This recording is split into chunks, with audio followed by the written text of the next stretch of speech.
Madame, monsieur, bonsoir. Bonsoir Jean-Marc. Bonsoir Sophie. Bienvenue dans cette édition. Il est 19h au sommaire de votre journal ce soir, alors que le débat s'envenime entre les anti- et pro-avortement, en écho au projet du gouvernement espagnol et de sa croisade anti-IVG en Europe et au projet de loi en France qui prévoit à l'inverse l'assouplissement du recours à l'avortement. Eh bien, nous retrouverons dans un instant et en direct de la clinique Ambroise Paré Pascal Solaire en compagnie du docteur Thévenot, gynécologue obstétricien. Vous entendrez donc son avis sur cette question qui fait évidemment l'actualité en ce moment. L'autre nouvelle du jour nous vient de l'espace, c'est le réveil de la sonde européenne Rosetta, suivi en direct de Toulouse. Et enfin, un week-end sport, Sophie, déception sur les terrains, que ce soit de rugby ou de foot. Mais tout d'abord, et voilà qui fait donc entrer encore un peu plus le maestro dans la famille des grands maîtres internationaux. Tougan Sokiev, nommé officiellement directeur du théâtre musical du Bolchoï à Moscou. Nomination que le maestro a acceptée. C'est un grand honneur pour moi, a-t-il déclaré. Le Bolchoï est l'un des théâtres les plus prestigieux, notamment grâce à son riche patrimoine. Et oui, et Tougan Sokiev devrait cumuler ses fonctions à ce poste moscovite avec ses fonctions actuelles dans la Ville Rose et à la tête de la Deutsche Symphonie Orchestra à Berlin. Le jeune chef russe avait été nommé à Toulouse en 2005. Le premier chef invité et conseiller musical de l'orchestre. C'est en 2008 qu'il est nommé directeur musical de l'orchestre et il devrait rester normalement, mais on ne sait jamais, jusqu'en 2016. On l'espère en tous les cas.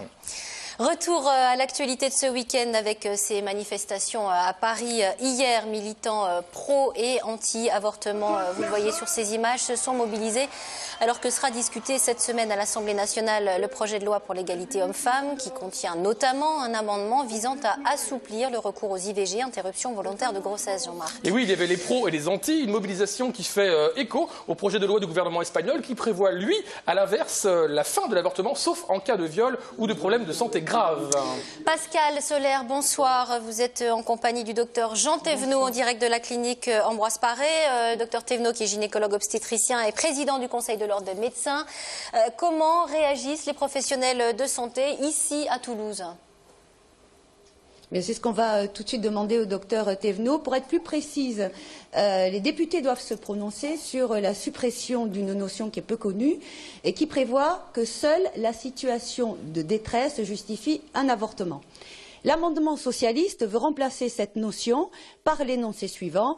La femme enceinte qui ne veut pas poursuivre une grossesse peut demander à son médecin une interruption de grossesse. Donc, qu'est-ce qu'une situation de détresse, Jean Thévenot, et qu'est-ce que ce nouvel énoncé peut changer concrètement ? Ce nouvel énoncé, en pratique, ne changera rien du tout. C'est essentiellement psychologique. Alors, les patientes qui demandent une interruption de grossesse, si elles ne sont pas en détresse au sens strict et du dictionnaire, sont au moins en situation de difficulté, et c'est à cette situation de difficulté que les professionnels essaient de répondre. Qu'est-ce que ça va changer, ça ? Oui. Sur le plan pratique, ça ne change rien, ni au délai de l'interruption de grossesse, ni à ses conditions. Ça ne changera en France strictement rien sur le plan de l'organisation et de la prise en charge des interruptions de grossesse. Alors pourquoi le faire ? Je pense que ça répond à une demande de femmes qui veulent pouvoir être maîtres de leur corps, de leur sexualité, de leur maternité, sans être obligées de devoir témoigner d'une situation de détresse et aller l'expliquer en détail devant les professionnels. Alors, tandis qu'on va voir des images d'une manifestation qui s'est déroulée à Toulouse le 8 janvier devant le consulat d'Espagne, on va revenir sur un projet de loi qui a été présenté il y a quelques semaines en Espagne, d'où cette manifestation qui s'est déroulée à Toulouse. Donc, un projet qui vise à interdire l'avortement, sauf en cas de viol ou risque durable ou permanent pour la santé psychique ou physique de la mère, qui doit être certifié par 2 médecins différents. Le cas de malformation du fœtus n'est plus considéré comme un motif d'avortement. Est-ce que vous pensez que, comme beaucoup d'Espagnols, c'est une régression historique, voire même une injustice ? Vendredi dernier, nous avons fêté les 29 ans de la promulgation de la loi Veil en France. Je vous rappelle, parce que beaucoup de gens ne s'en souviennent plus, qu'avant 1975, en France, les femmes mouraient d'interruption de grossesse ou d'avortement clandestin, c'est comme ça qu'on appelait ça, et ça existe toujours dans de nombreux pays du monde. Donc, effectivement, ce choix de l'Espagne est un choix qui ne semble pas marcher dans la direction de l'évolution des mœurs de nos sociétés occidentales. Je reste malgré tout assez confiant sur le fait que les systèmes s'adaptent et que l'évolution ne peut pas se faire vers une régression aussi criante, surtout pour des mises en danger d'un certain nombre de femmes.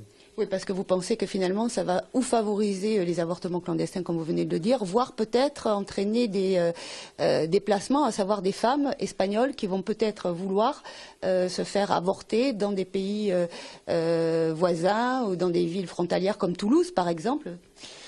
Sous le régime franquiste, où l'avortement était illégal en Espagne, les Pyrénées étaient franchies par les Espagnols qui venaient réaliser des interruptions de grossesse, pas toujours d'ailleurs dans un cadre légal, mais réaliser des interruptions de grossesse à Toulouse, à Perpignan ou dans toutes les villes frontalières. Depuis quelques années, où à Barcelone on peut réaliser des interruptions de grossesse jusqu'à 22 semaines, ce sont les Françaises qui, ayant dépassé le terme de 14 semaines, partent en Espagne lorsque le cadre légal est dépassé en France.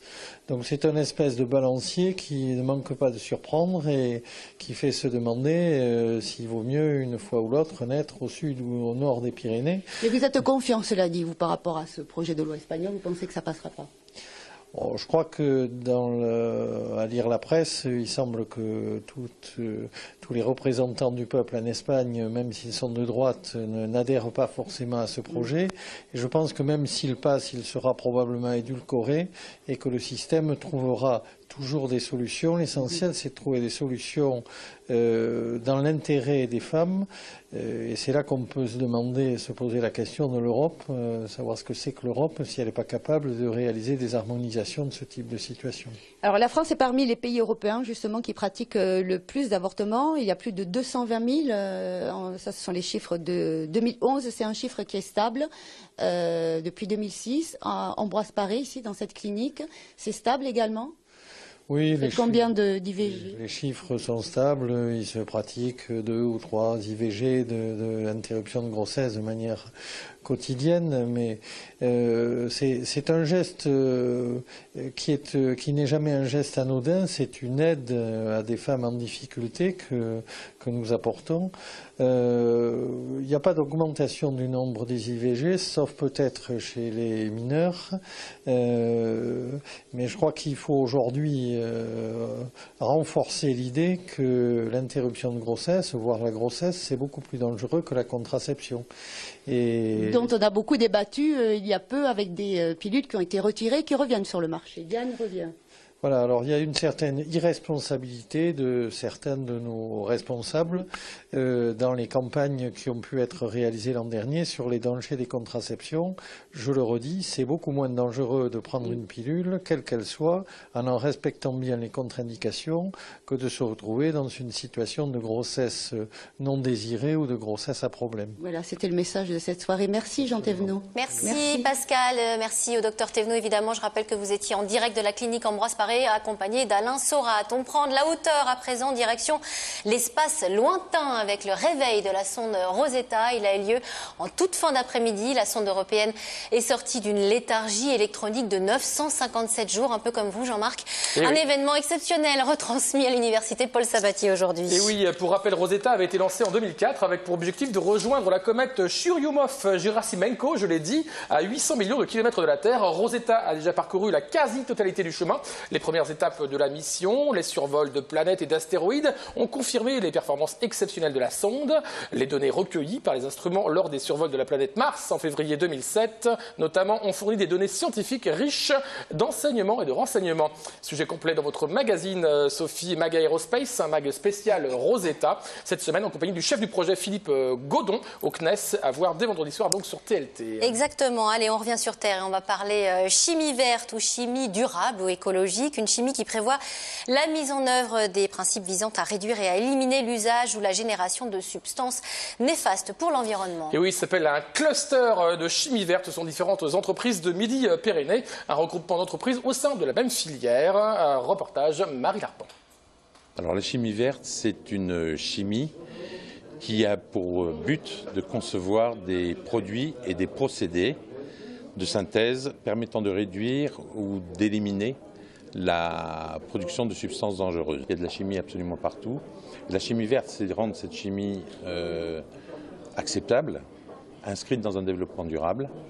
Ce nouveau concept de la chimie pourrait bien être l'avenir de la filière. En Midi-Pyrénées, une trentaine d'entreprises sont déjà adhérentes au cluster, 150 sont concernées. On est dans la chimie du plastique biodégradable.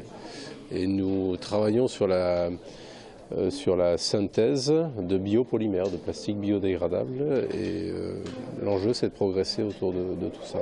Et quand on est plus nombreux, ça porte davantage ses fruits que quand on est seul dans son coin. Rien de tel qu'un cluster pour être accompagné, pour mettre en réseau, laboratoire, entreprise.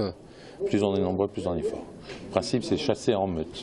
Dans une région très marquée par l'empreinte de l'industrie aéronautique, l'émergence de ce pôle de compétitivité est soutenue et encouragée. Partout où on peut diversifier les économies ou l'économie, on progresse puisqu'on se met à l'abri en même temps des accidents de parcours qui peuvent se produire sur un secteur et on en développe d'autres. Donc la diversification est une bonne chose. La chimie verte et la chimie végétale sont vraiment dans cette démarche voulue par le gouvernement de développer recherche, innovation, production dans ce domaine parce que c'est un équilibre entre le développement durable et l'activité industrielle, mais c'est en même temps créateur de richesses, créateur d'emplois, et Midi-Pyrénées est un très bon terreau pour ce faire. Donc nous sommes vraiment ici à cette croisée de l'intérêt national et de l'intérêt régional.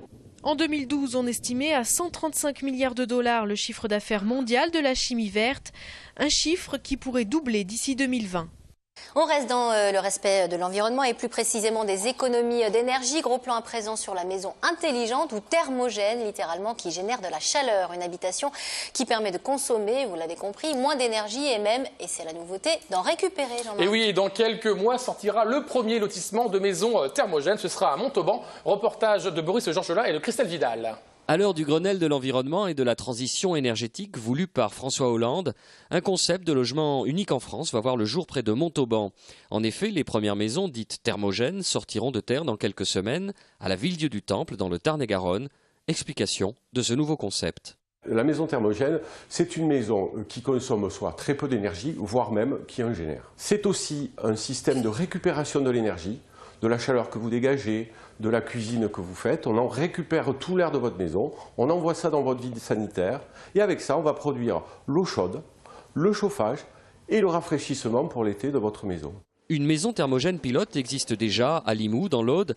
Si rien ne la distingue en apparence d'une maison traditionnelle, au quotidien, elle a changé la vie de sa propriétaire. Ça a changé qu'il n'y a pas besoin d'avoir de radiateur dans la maison parce qu'il y a les serpentins dans les sols. Au niveau du jardin, c'est un gain de place parce que je n'ai pas besoin, il n'y a pas de tuyaux qui sortent de la terre. Et surtout, c'est qu'il y a une économie d'à peu près de 50% sur ma facture. Convaincu que l'on peut associer architecture et écologie, le promoteur à l'initiative de ce projet a donc décidé de relever ce pari environnemental avec un ensemble immobilier novateur. Il n'était pas question, en faisant un lotissement, de sacrifier l'esthétique. Donc nous avons fait appel à un architecte, Samuel Coineau, qui fait de très belles maisons d'architectes et nous lui avons confié la mission de nous faire sur 15 parcelles des maisons du T3 au T5 qui vont de 80 m² à 120 m². Pour nous, il y avait deux axes très importants, faire des économies à nos clients et bien sûr s'inscrire dans l'avenir. Et l'avenir offrira un défi de taille à la filière BTP, car la réglementation au niveau national va imposer à toutes les constructions neuves de générer plus d'énergie qu'elles n'en consomment à l'horizon 2020. Allez, on ouvre une page sport à présent avec une véritable douche froide pour les clubs de la Ville Rose, rugby et foot. Le TFC, malgré une grande volonté sur le terrain, s'est vu infliger une défaite sèche contre Monaco 2-0. Et oui, et du côté du rugby, malgré une victoire contre les Zébrés, les Toulousains de Guy Novès ont déçu. Reportage de Samuel Prieur. Du côté des Violets, le match de ce week-end laisse sans doute de gros regrets aux hommes d'Alain Casanova. Auteur d'une très belle entame, Ben Yedder, Braithwaite et consorts ne sont pas parvenus à ouvrir le score, malgré une grosse domination et de réelles occasions. Le réalisme monégasque a ensuite fait le reste. Au final, une défaite 2-0 et un but d'Ocampos qui restera dans les mémoires. Deuxième défaite de la saison à domicile pour le TFC qui rentre dans le rang à la 11e place de la Ligue 1. La douche froide pour le Stade Toulousain en H-Cup. Vainqueur 16-6 des Italiens de Zebre à Parme. Les Rouges et Noirs n'ont pas pour autant rempli leur contrat. Il leur fallait absolument obtenir le bonus offensif pour jouer leur prochain quart de finale à domicile. À l'issue de la phase de poule, les Toulousains peuvent avoir la tête basse. Malgré 5 victoires en 6 matchs, ils devront affronter en quart la province irlandaise du Munster, puis en cas de victoire, soit aller à Toulon, soit au Leinster. Un parcours semé d'embûches. Autre mauvaise nouvelle, la blessure inquiétante de Thierry Dussautoir à un biceps. Le capitaine toulousain devrait être absent environ 4 mois. Oui, et l'indisponibilité de Thierry Dussautoir devrait être de 4 mois, malheureusement. Forfait donc pour les 6 nations et France-Angleterre le 1er février prochain. Une mauvaise nouvelle pour le Stade Toulousain qui avait pourtant retrouvé ce week-end son talentueux ailier Vincent Clerc après 9 mois hors des terrains pour blessure, Jean-Marc. Et oui, Vincent Clerc est revenu et il sera d'ailleurs l'invité de l'émission Carré VIP, dit-on, de Télé Toulouse. Ce sera jeudi à 19h25 sur notre antenne. À la sortie de l'émission enregistrée ce jour, il a rencontré Samuel Prieur. Premières impressions d'après-match.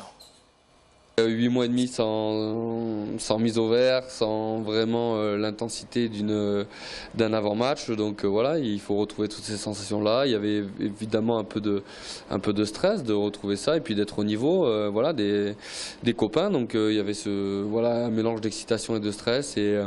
Mais finalement qui était très agréable. Voilà, on reprend un plaisir fou à retrouver toute cette ambiance. Et voilà, il me tarde d'enchaîner.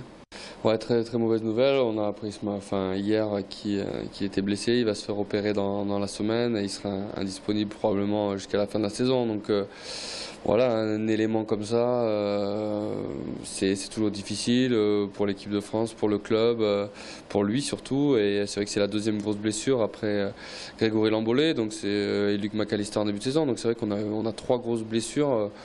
Et c'est vrai que c'est difficile pour tout le monde, surtout pour lui, mais aussi évidemment pour l'équipe. C'est un des meilleurs joueurs du monde à son poste et forcément ça manquera.